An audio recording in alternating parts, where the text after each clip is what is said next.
Welcome to the Climate Hour. I'm your host, Bob Grove. Today, we're going to talk about the International Youth Climate Movement. Young people across the world are forming networks to take positive action on climate change. Many act locally, but increasing numbers are coming together to form national and continental coalitions that act collectively to empower and mobilize a generational movement of young people. Many of these coalitions, groups like the European Youth Climate Movement, African Youth Initiative on Climate Change, Project Survival Pacific, South American Youth Climate Coalition, Arab Youth Climate Movement, China Youth Climate Action Network, Eco Singapore, and groups like the Energy Action Coalition and Sustain Us in the United States. These groups are recognized by the United Nations and actively participate in worldwide negotiations through the United Nations Framework Convention on Climate Change. But even on a smaller scale, young people know that they will bear the brunt of climate change, and they're taking to the streets, to public forums, and to political office to create climate action. We're joined today on Zoom by David Bernhardt, climate activist, international relations student at the University of Erfurt in Thüringia, Germany, and student coordinator of Heartland's Future Bus Tour. Hi, David. Hi, thank you for having us. Katharina, Herz, an English and communication student at the University of Erfurt. Hi, Katharina. Hi, glad to be here. And Svea Bennett, a student of literature at the University of Erfurt. Hi, Svea. Hi, hello. And David, let's start with you. Germany and climate change. What is Germany's position on this, and what are you seeing happening with the youth movement in Germany? I feel Germany has always been very active or at the forefront of the fight against climate change. Right, arguably the climate movement began in the United States. The consciousness for our planet was kind of originated maybe in the 60s with the Apollo missions, right, after Apollo 8, and we first saw our planet. But very soon after that, with the movement of the 60s and the 70s, climate action came to Germany, and a consciousness of thinking about our planet in a different way came to Germany as well. So we've been at the forefront. We are obviously, generally, if you hear the word Germany or like just think of Germany and climate, Germany seems that it is very, very, very active, very, very progressive. I'm happy to talk about all the details. Is that really true or not? But I feel like Germany has, at least in the broad consciousness of our country, climate is something we often discuss, that we discuss even more nowadays. It's very, very, it's swept into the youth, and youth movements have come up all over the place in the last couple of years. But I think it's always our parents' generation. It's always been a thing. It's always been something that we basically grew up with, right? It's been a constant thing we were educated about in school. And now for the first time in the last 10 years, really, but maybe in the last 5 years, where we really think about this ourselves, now being university students, being young adults, looking out to the world, we see the consequences and the effects taking shape in the real world, and as well as in Germany as well, of course. And Katharina, I mean, David's talking about your parents, I mean, that generation that was already aware and active. How has that informed the climate movement in Germany, the youth climate movement specifically? I think there's a lot to build on, definitely. But always, of course, it depends on which group in Germany you are talking about. For example, my parents are farmers. They were never involved in any sort of climate movement. So it depends on where you are at in Germany. But I do think that in every village, in every town, there have been Vereine. That's a very German culture thing. What is that? A club? Like local clubs, yeah. Community clubs that care for the environment of the village, and these have now been reinvigorated, I think, with wider youth climate movement as well. And these things are coming together and forming coalitions and working on building on what is already there and adding another sense of urgency on top of it, I think. Now, Svea, the climate activism, I mean, what Katharina was talking about, the youth activism, how do you see that? Have you seen that change in the past few decades? Definitely. I mean, in the past few years, it's really got an identity, especially with Greta Thunberg showing up on the all-white national news. I mean, there are definitely also other young people that are becoming leaders or were leaders of this community, this organization for a couple of years. But of course, somehow Greta Thunberg got like with her hunger strike, got like to be the face of this group all over Europe. And I mean, she came to America, to the US especially, and spoke to a lot of political people. And with her becoming a face of it and Fridays Future becoming a more seen movement and the organization throughout Germany and especially all over Europe, the young generation definitely, and not only the young generation, I mean, a lot of people of different age groups are joining her and her movement. It became quite more obvious. And as we are looking on the young generation and them being really into this topic and are active in this community and talking to each other, even in private rooms about it, I also think that the young generation really influenced how we maybe see also our study fields to like get a quite bigger view on things. We look maybe at urbanistic studies, agricultural studies as well, or architecture. There are a lot of young people now that have been influenced by like climate change and the effects, and especially by the young generation and the movement. And that definitely influences also how we see study fields and how to improve them, as like, especially architecture. There are new projects, new ways to think about how we can live and how we can afford sustainable lifestyles and rebuilding cities.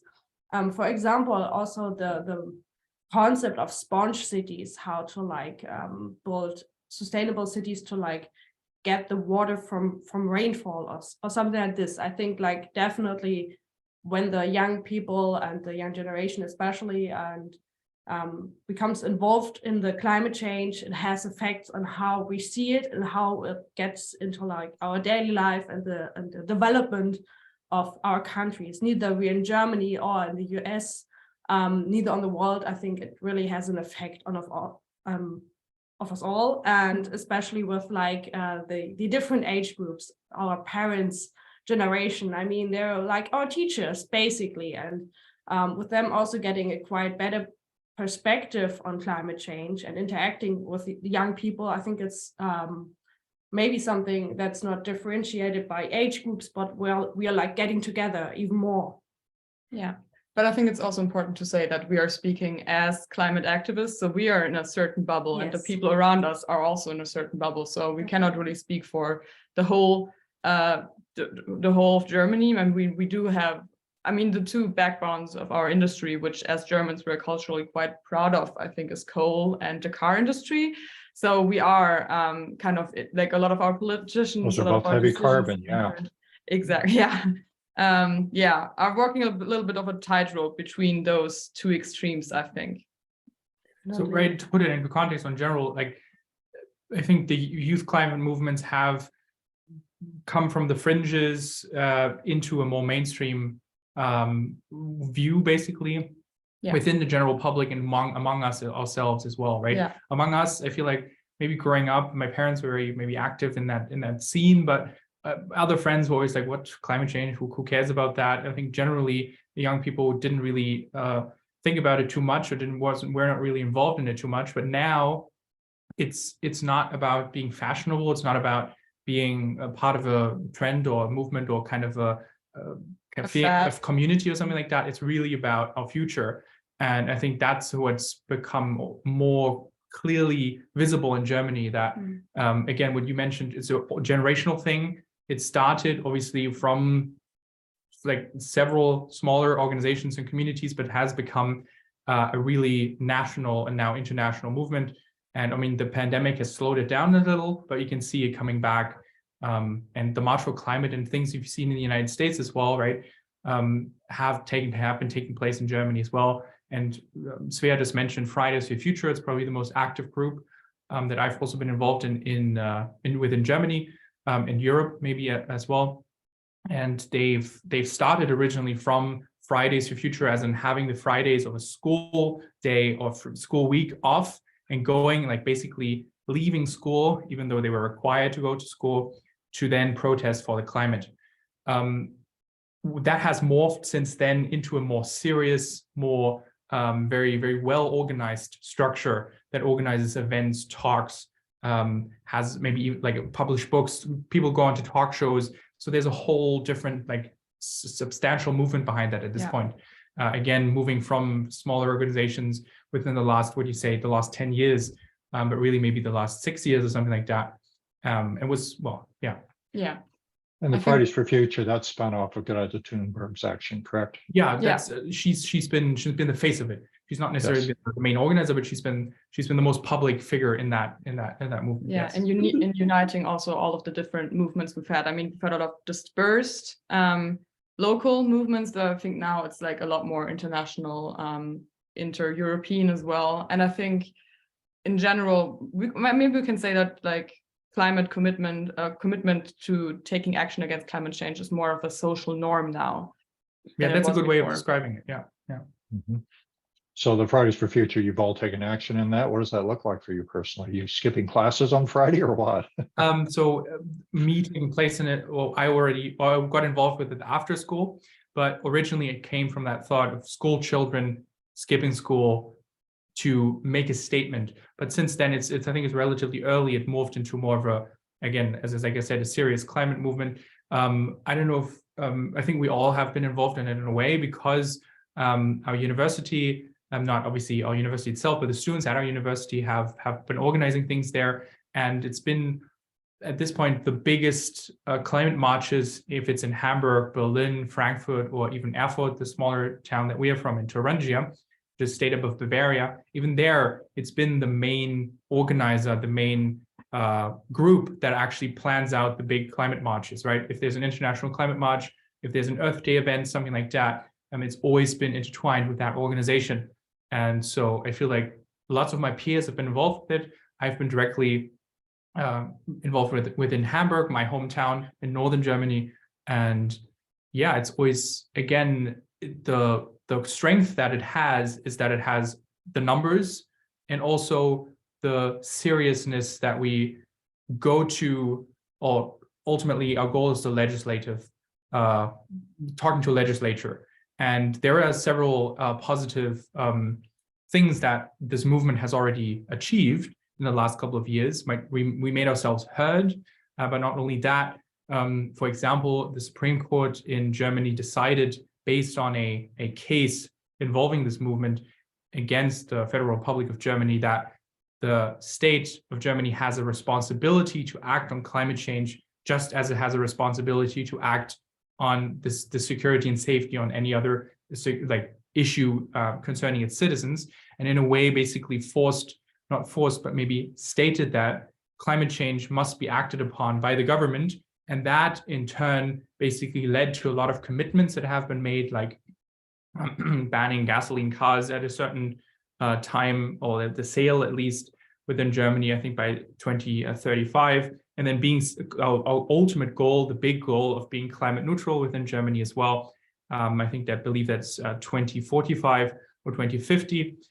So that those things have become more serious and have actually found themselves into bills and have been passed within Germany. Obviously, those are goals. Those are not hard commitments. But I think like actions that the youth has made, the way that the youth has made themselves heard, have been heard on the other side with the people in power. And they like, okay, we hear you and we will act accordingly. Obviously, that is still an ongoing process and we cannot go home. We have to stay strong, obviously. This is why we're here. And this is why we're still doing this. And I think this never will be over. But I think there is a positive response between the people that we want to reach and the people that go out and are active in this movement. Svea, your studies are in literature, and you earlier mentioned cultural and local approach to climate change. What does that look like? Well, I really am a fan of like taking this local and more cultural approach, because for me it's a thing to like acknowledge people and what they have been doing and what their stories are and what they tell. So coming from literature, we also know the cultural approach when it comes to literature that is written in terms of identity and war crisis and people leaving their home and leaving things behind and entering new cultural things or cultural settings.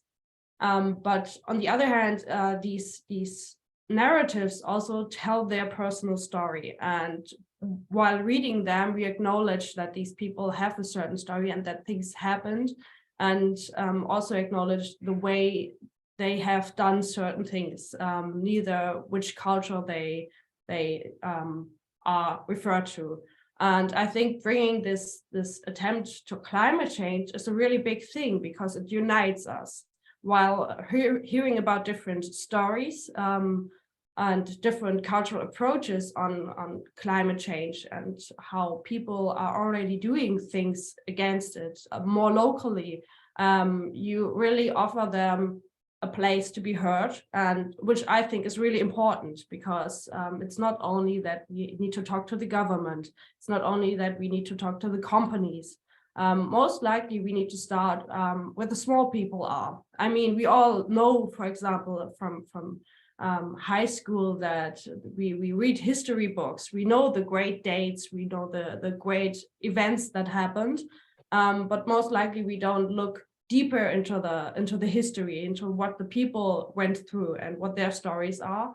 And with climate change, I somehow have the same feeling, because I really think that people need a base for it, not only a part to like take an approach to the government, but also acknowledging what other people are already doing, what your neighbors are doing, and not only what you're doing, but what are your fears? What thoughts do you have when you think about climate change? What do you think about it when it runs up in the media, up and down, and you see all these events happening? You see the bad stuff, and most likely the bad stuff. And what does this make with yourself? And I really think that is a needed approach to like take it local and get into discussions, offer space to talk about it and what people think about it. Because I really think that when it comes to climate change, we must unite and overcome cultural like differences. We need to come together, learn from each other, teach each other what can we already do. The agriculture people need maybe to like teach the food industry, what can we do and how will that affect how food is produced, or other way around. And we all can affect each other and the way we are living. We also learned that while living together in a bus and like running around the Midwest, there are certain habits we bring into this room, and certain habits our parents taught us or we learned by ourselves, routines. And with talking to each other, living next to each other, we really adapt how we do certain things, how we wash dishes, how we prepare food. Things maybe change also in the eating habits. So we've got vegetarian with us, and it really looks delicious. And so you maybe like choose less meat. And I think this is on a really small basis, but putting it into a local or communal level, you really can see what's happening and how it changes society. People are being heard. You can go to someone with fears, but also new ideas spread out of it. And when these ideas get into startups or small shops and companies, it really can climb up the ladder and really help on people being involved into the topic and not being like, yeah, we're screaming and shouting and going to protests, but maybe not everything is heard. And it's not only up to the people sitting in the government, it's not only to the people sitting in the court. We also can do things without really having to change the law. And I think that's really great, because that gives people something into their hands to do, and not to be like, well, there's no answer, we're not hearing back from it, or it doesn't work. And I mean that really depends on where you look at. But all over, I really like this cultural experience, because climate change is something that unites and not differentiates between cultural history or something like this. It really puts us all together as humans and not differentiate each other into groups. Absolutely. I know we're experiencing a lot of weather disasters in the US right now. I mean, obviously recent months, but, just in the past few weeks, various states, floods, droughts, blizzards. What kind of stuff are you seeing in Germany? Is Germany and Europe in general, are they also seeing these kind of weather events? So I think the biggest one was definitely the flooding of the Ahrtal a few years ago. And I mean, the people there couldn't really see it happening. And when the flooding happened and the disaster broke loose, you really could see the effects of it. And while seeing the effects, you could really see where the government failed to protect the city by natural environmental stuff. Like I think when I remember it correctly, there should have been like a more protective forest to keep up all the water and not to like letting it flood into the Ahrtal itself. And that wasn't built up. And therefore the communal people came together really strong, helped each other.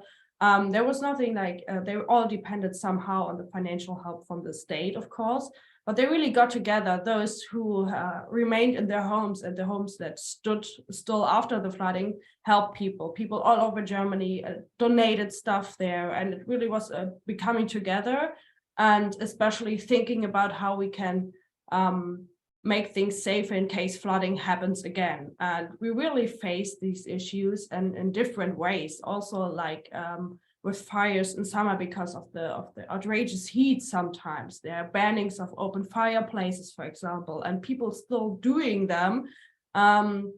It's really like a thing where you see it gets down to yourself and that you like need to act as a community. Yeah, I think up until a few years ago, climate change was often thought as something that happens somewhere else, and that we were in the 70s, for example, you couldn't swim in a lot of our rivers because they were so polluted. Now they're all clean. We've done our bit. Everything is all right. And now I think this big flood was a big awakening, I think, for many people. But also every summer there's a new heat record, the hottest summer in this since the beginnings of the recordings. Or you hear everywhere about the groundwater drying up, for example. Yeah, now it's really something that we see here, that we, for example, I'm from Bavaria, there should be snow in the winter, there should be a lot of snow in the winter, there isn't anymore. So now we really can't deny the effects the climate change already has brought onto us. I think right now we're in climate awareness mode. I think we're still not really in the crisis mode as we are in other parts of the world. We're still privileged in that, but I think, yeah, in Germany, it's now like we cannot deny it anymore. Katharina, yeah, you mentioned earlier, I mean, Germany is kind of known for coal and cars and those big carbon things. And, you know, you're also facing a crisis with the Ukrainian war, your oil and stuff being cut off from Russia. And I've just read you shut down your last 3 nuclear power plants. I mean, it seems like a lot's going on there. What do you see Germans, you mean the youth movement in Germany, what do you see its role in the larger movement, EU generally? How does Germany take leadership there, or what are you doing? Oftentimes, I honestly feel like Germany is very good at saying the right things on the political stage, having the right rhetoric, but not really following up on it. For example, we've had the talk of Energiewende, the revolution towards renewable energy since 2010. And now we have the situation in Ukraine and the war, and still relies so much on if we had taken action, as we said, in 2010, we would not be in this situation right now. In 2020, even a new coal plant the plans were approved, for example. All of these things don't really fit together with what we want to achieve. Even the Green Party has not followed up on a lot of its promises, and I think that's because, yeah, we are culturally so entrenched in coal and in car. I mean, the car industry is 10% of our GDP, for example. So there are a lot of interests there, a lot of conflicting interests there that our politicians have to manage. The youth and that is something that I think is also one of the biggest issues that the youth climate movement sees in Germany, coal and cars at the moment. And that's like the 2 main focuses, I would say, because so much is connected to that. And I think because of we have very ambitious climate goals, so they are there. And I think other countries not necessarily, there's still the step. We've already taken the first steps in the right direction. But obviously, if you look at the Russian situation or the war in Ukraine right now, it has forced us to take those steps earlier. So it's obviously a situation that's a bit more complicated, but in general, it's forced us to be basically energy independent and say, hey, we need to be energy independent of Russia and maybe even other countries in the long term.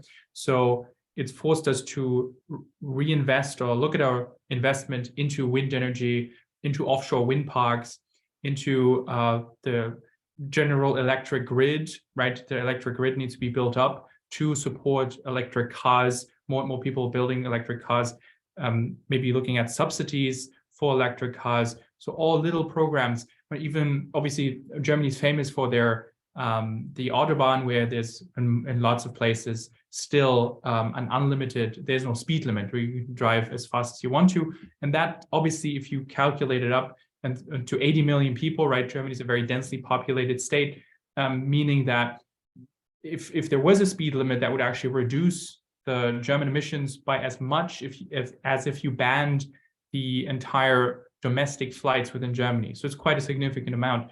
And that's obviously, it's a thing of pride. It's a thing of like limiting who we are in a way. But I think that would be one little thing that would not cost us any real investment, maybe a few street signs, but it's not really a thing that we wouldn't really have to change that much. People would probably get to their destination as quickly as they used to. So it's like those little small things that are currently being discussed within the German general population that we can definitely do things to get there. You're listening to the Climate Hour. I'm your host, Bob Grove. We're speaking with David Bernhardt, Svea Bennett, and Katharina Herz about the international youth climate movement. I'd like to turn our discussion more towards perspective, if you will, your unique perspective on climate issues. Obviously, our listeners and viewers within the United States, we see ourselves from inside, wondering how things look from the outside. David, what does the U.S. climate action look like from the outside, from your point of view? In a way, I feel like some things, generally we view the U.S. as it is on a statistical level, right? One of the biggest polluters, or one of the biggest countries that has one of the biggest CO2 emissions per capita and so on. But at the same time, I feel like when it comes to technology, we look to the US as an inspiration. When it comes to maybe the rigorous amount of spending in renewable energies, I'm thinking of the acts that were like recently in the last, or under the Biden administration, done. So the shift, I feel like, from specifically, if you look at industries, parts of populations, the shift from renewable, like fossil fuel industries to renewable industries, maybe even using those workers, and then to someone that has worked in a coal mine before could work as a solar installer, right? It's a very general statement there, but something like that, I feel like, is something we struggle in Germany with. And so we look to the United States for inspiration, but at the same time, obviously acknowledging that there are severe and grave and big things that are just different in the way we conduct our societies, or historically how our societies have developed. The car dependency in the United States, we're very much aware of that now, being here for almost a month. That's not as much the case in Germany, of course. So we do have just substantial differences that of course influence the way we can deal and are dealing with climate. So I guess transportation will probably be the biggest, looking at the United States and seeing how impossible it is maybe to take a train to your next local city or something like that, but long distance trains, and just the sheer distance and the sheer the norms generally, maybe when it comes to housing, comes to heating and so on. So there's just like cultural norms that are embedded within Germany and embedded in the United States. And I think that's something that's very clear and very visible from the outside. And is that I mean, all three of you, you'd mentioned you're on a bus together. You're actually on this bus touring around the Midwest talking about climate, which, you know, we'll explore more later. But has that changed your viewpoint on the US? I mean, actually having been on the ground and talking to people, how's that changed it, Katharina? Yeah, I would say it has definitely changed for me. It was very interesting seeing to me. I mean, back in Germany, I tried to go not zero waste, that is basically impossible, but low waste at least. And I thought, well, I'm pretty far already in that regard. I'm good at avoiding plastics at all costs, right? And if I go to another country, I can just continue doing so. But now I've seen here, just by existing, I haven't changed anything about what I want to achieve, what my norms are. But it's just really, really hard to go on to the same level of low plastic usage in another country. And I've really it really made me realize how much more difficult things are based on your location. Yeah, and how easy we have it in some regards in Germany. You mentioned the transportation, the fact that even looking further than just cars and trains, even the fact that we can get pretty much get anywhere in Europe without using a plane, all of these things, which these infrastructures are not here, of course. So I think it has given me a lot deeper understanding of where people are at globally as well. Yeah. So, your opinion, how does the US look to you? How's it compared to the EU? Well, seeing how things work here, it definitely is something different than looking from abroad to another country. I mean, in Germany, we normally rely on what the media tells and what we see online. So really seeing how things really are is quite impressive. As well, and it really shows why we're doing what we're doing and the way we're doing it. In terms of the narrative, and coming back to why it is so important to take the local approach, take the acknowledgement into climate change, because really seeing how things work here based on the infrastructure. I mean, how big the US are compared to Germany. I mean, that would have been a lot amount of money to make some proper transit from east to west coast and without a plane usage, and even smaller cities are 1.5 to 2 hours distance by driving. I mean, really seeing this really makes us recognize somehow how difficult climate activism can really be. And that it's not the fault of one country just to be well, why you're not doing anything? Because we can't expect to change countries just overnight. I mean, it takes a lot of time, even in Germany, as Katharina and David already mentioned. Some things really take up years over years, and that we can't change anything overnight. And seeing that in the US is really impressive. Because normally it's well, now do something about that. And then you question yourself, well, how are they supposed to do something overnight or within a few years to set up real usable public transit all over the country? And you can't go to America, or neither you can go to Germany and just tell people, leave your car behind, sell it, use something different. That's not possible.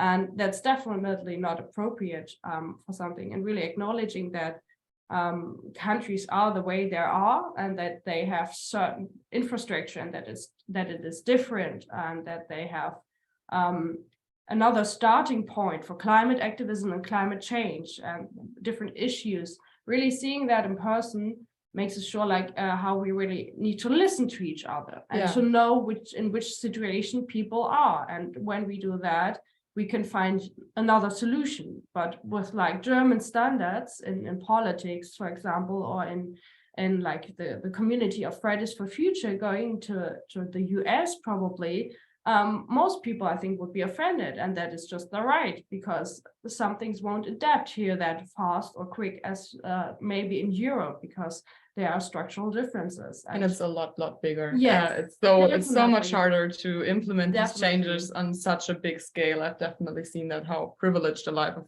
being climate conscious in Europe is. It's really, really easy. compared. But I also feel like, I mean, I feel more kinship now towards the US as well, because I think we are in similar situations still. I mean, you talked about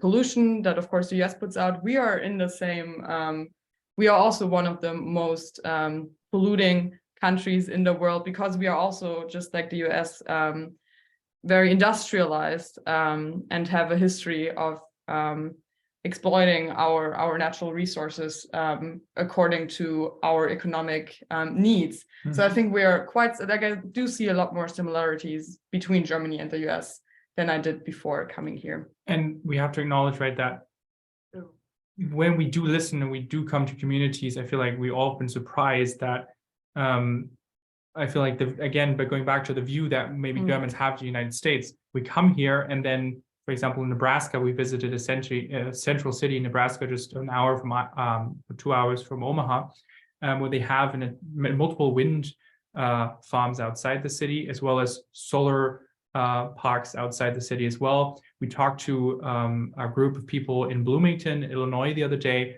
and they have been building or currently building a solar park outside the city. And people have been walking up to us. Of course, we attract maybe a certain crowd of people that already are active in this field as well. But just saying, like, people that we met on the street as well, that we just invited to come or to talk to the events that we went to so far. And they've been saying, oh, well, I have thought about this. I have an electric car. I've been astonished by how many people I've talked to have electric cars, how much the consciousness is there, the thinking is there to that they've implemented many, like, things that even in Germany would be rare or surprising, that someone has, is almost energy independent with their own home, or is planning to do that, something like that. So I feel like the local efforts on the ground, right, the Climate Council in Kansas City. So there's like things that I feel like we are not aware of, and maybe we have certain stereotypes of the United States in certain ways in Germany. And then coming here, it's like, oh, wait a minute, these are the same humans that they're like the same citizens, same concerned people that are doing the same things, in some cases much more. So it might be just like the Svea and Kata just said, it is more difficult maybe to implement certain things here, but things are being implemented and things are being done, and they don't, right? Some cities don't require public transportation if people switch to electric cars and stuff like that, right? Different approaches are needed for different situations. Yeah, it's definitely given me a lot of hope, and that was beautiful to see as well. Yeah, and I think there is a big difference. I mean, Europe has this long history in this fixed land mass, and you guys utilize your land so well, generation after generation, preserving.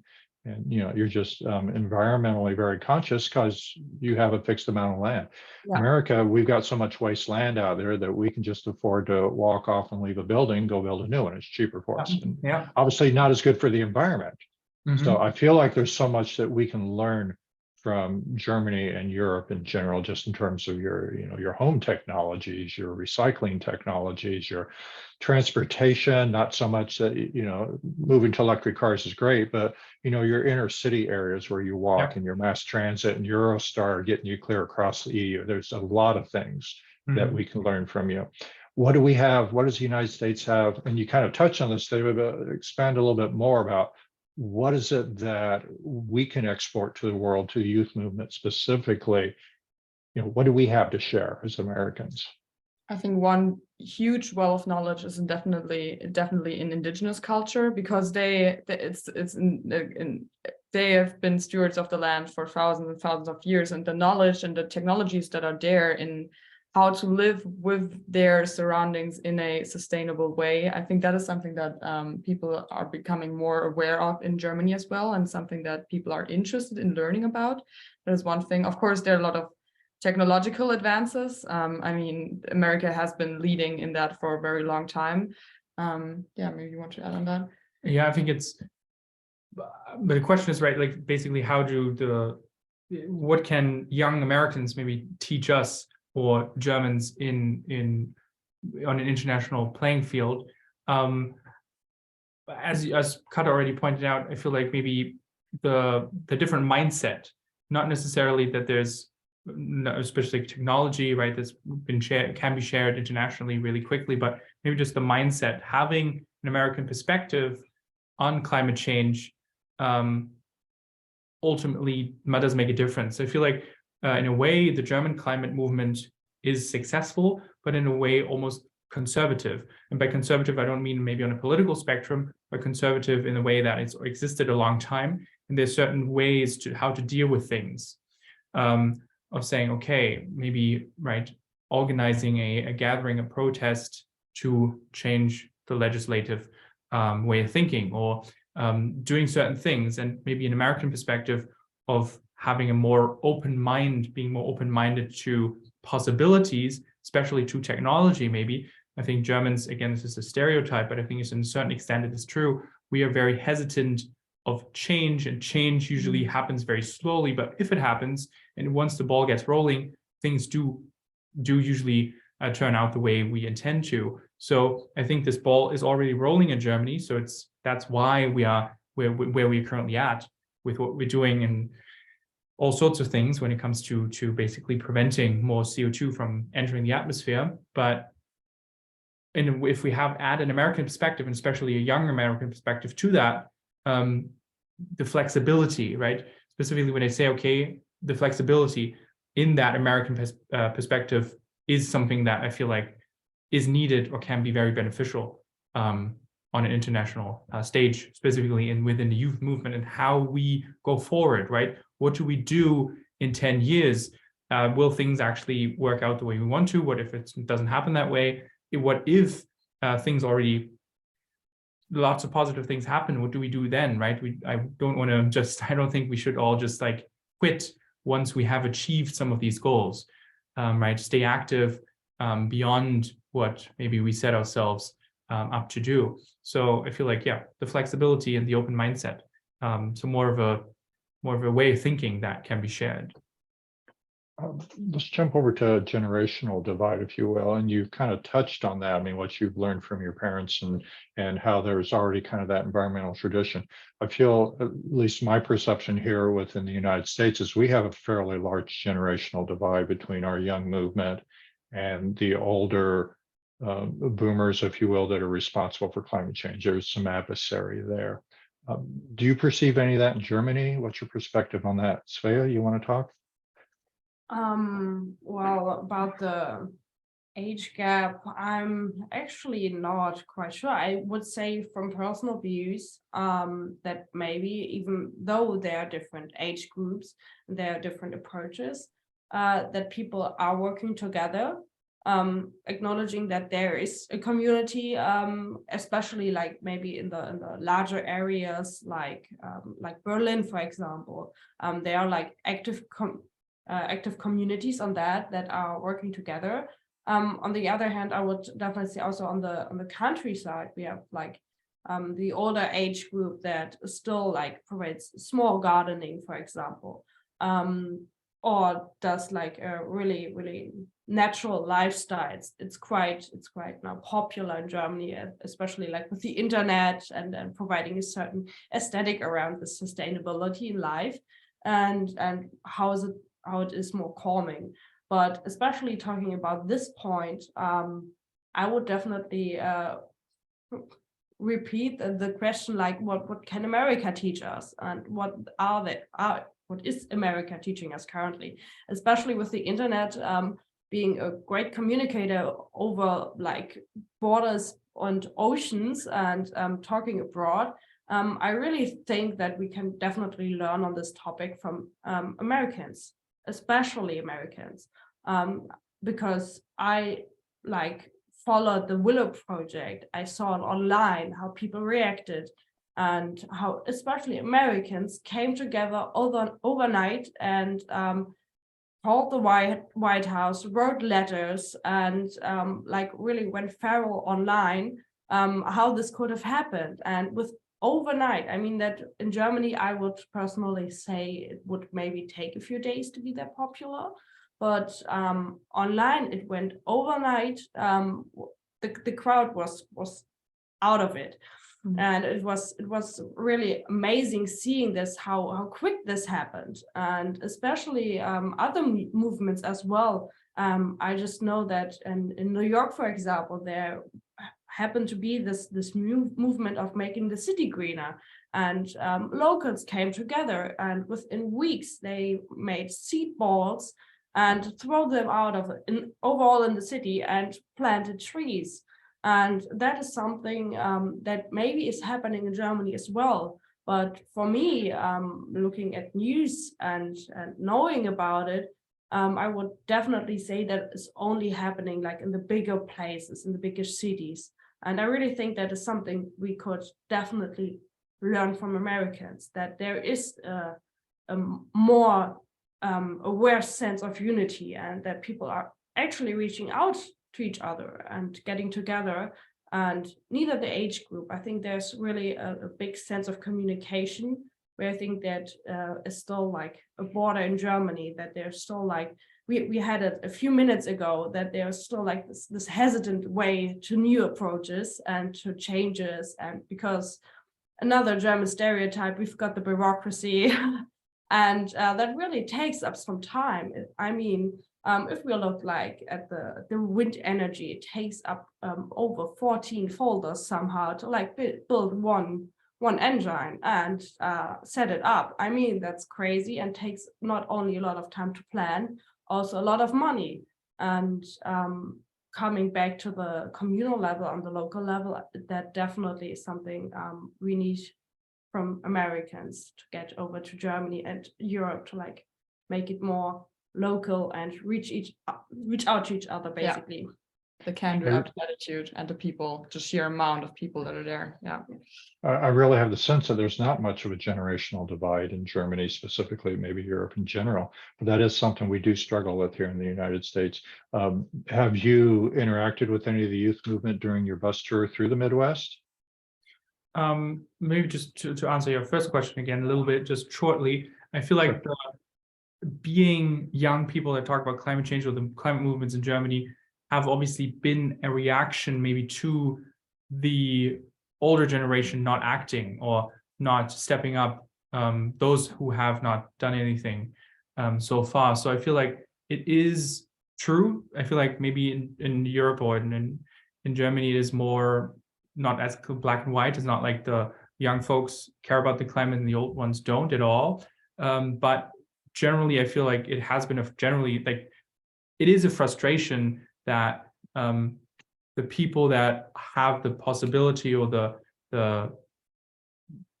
have the capabilities of doing something about it have not done so, or still will not do so. And that's, I think, the origin of all of these youth climate movements. That's, hey, the adults, right? We are adults now as well, but like people that are in charge are not doing what maybe they should do. So we are left with no other choice but to step up ourselves and say, hey, wait a minute, this is like, we cannot continue like that. So I feel like that's generally, it is true that there's a big generational divide, but it's maybe not as clear all the time. But ultimately, it is why young people are active and why young people are very much involved in this. And we have been in contact with local groups on the ground here, right? We've been traveling around the Midwest. One of the groups, with several smaller organizations, one of the groups is MN350. They're based out of Minneapolis, St. Paul, and they're very active in their own community, specifically on climate. Yeah, and so, like other groups, even maybe not necessarily just focused on climate change. We've been in contact with organizations in agriculture, farmer organizations, people that maybe can make a difference themselves within their communities rather than local activists. In Kansas City, right, you guys, we've been involved with 2 other groups there as well, and just activists have come to us because we've been out there, we've been publicly wanting contact with people, and they've come up to us, and I've been surprised, and like I already mentioned that I've been very happy almost that people are there and people are doing things. And obviously we are not the first, right? We are sometimes if that happens, we meet a lot of people, young people our age, that do something there as well. it feels like we're visitors and we are learning from them. But in other instances, maybe there is nothing that exists there previously, and then we can step in and we can be the messengers of what we're talking about. But you also wanted to add something, I think. It wasn't a generational divide, if that is, but I mean, we've moved on now. I just wanted to, I agree completely with what you said. I think from the outside, it looks like there's less of a generational divide because we don't have a lot of people who say climate change. We don't have people who deny climate change, I think, and so it looks from the outside, well, everybody's aware of climate change and willing to do something. But as you said, the speed in which people are acting or demanding action is very different, and what they think what can be done against climate change. I think a lot of the people that younger generations are frustrated with in the older generations, for example, say, oh, we're already doing enough. Look at other countries; they're much worse. Or we just have to wait for the right technology to clean up the air, so we don't really have to change anything about what we're doing. So there's not, like, within generations, there's different levels of willingness on how to adapt, I guess. Yeah. Well, thank you for joining us today. Your insights have been very useful. I appreciate your time. Where can our listeners go to learn more about the Heartland Future Bus Tour? They can go to our website, right? We invite people to go there and just listen to the information or just view our information. We discuss 12 different subjects, all the way from agriculture, transportation to food, physical and mental health as well. And that would be heartlandsfuture.com. That Heartland, like the American Heartland that we're currently traveling through with an S, the future of the Heartland, heartlandsfuture.com. And we invite you to also participate, right? We invite you to participate in person and come and visit us in the several cities that we're still about to go to, as well as participate online and write us a comment, write us some inspiration, say, hey, I'm a local farmer in this community, and I really would like to give my perspective and tell you guys, what can I add to this conversation? Well, thank you. And thank you to our listeners. We welcome your questions and feedback. You can learn more about the Climate Hour at climatehour.net. That's climatehour.net. This is the Climate Hour. I'm your host, Bob Grove.